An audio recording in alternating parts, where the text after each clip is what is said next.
The Warlord of Inzulezu, Part 4, a story by Tales.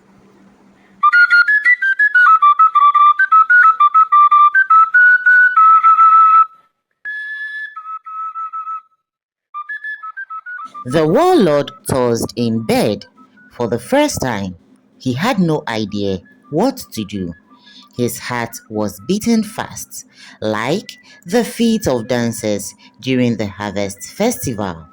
He closed his eyes, hoping sleep would come, but instead of seeing dreams, he saw her face. The face of Opeyemi, the only woman who had dared him. The only woman who stood tall, looked him in the eyes, and laughed. The only one who didn't bow or beg. The fearless one who called him cruel and walked away.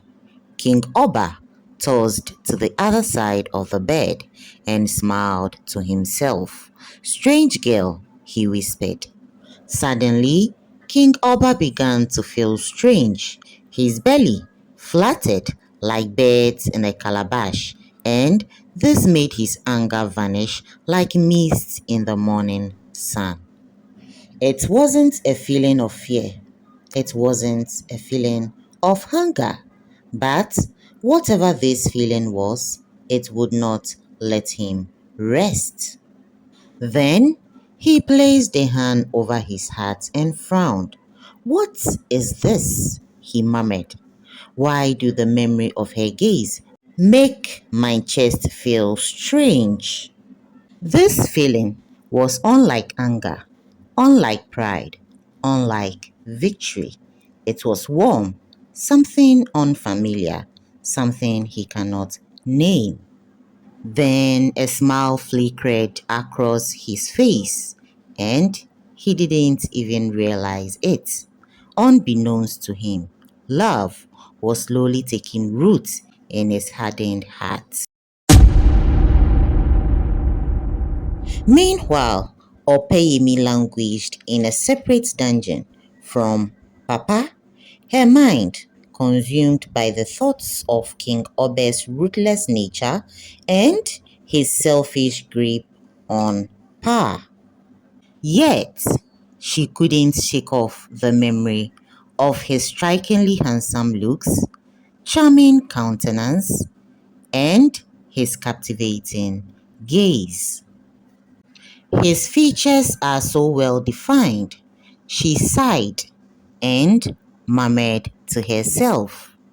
Then she admitted he is the most handsome human she had ever seen.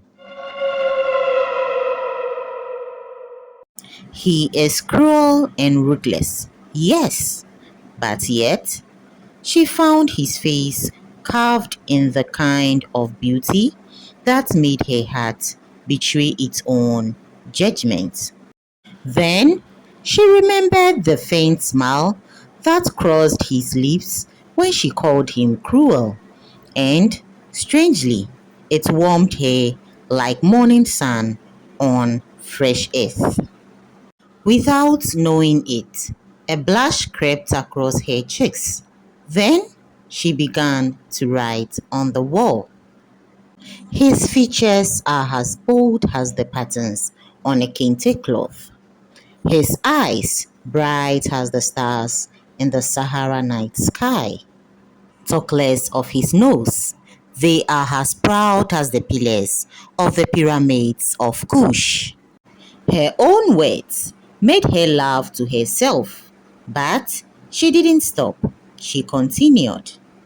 "His skin is as smooth as the sand on the banks of the Niger River. His presence as commanding as the drums at a Yoruba festival." She went on and on, appellating him, but suddenly her heart returned to Papa, his kindness, his pain, his fight. "And if it comes down to choosing," she thought, I will fight King Oba to the last drop of my blood. For no beauty can bribe a heart rooted in truth.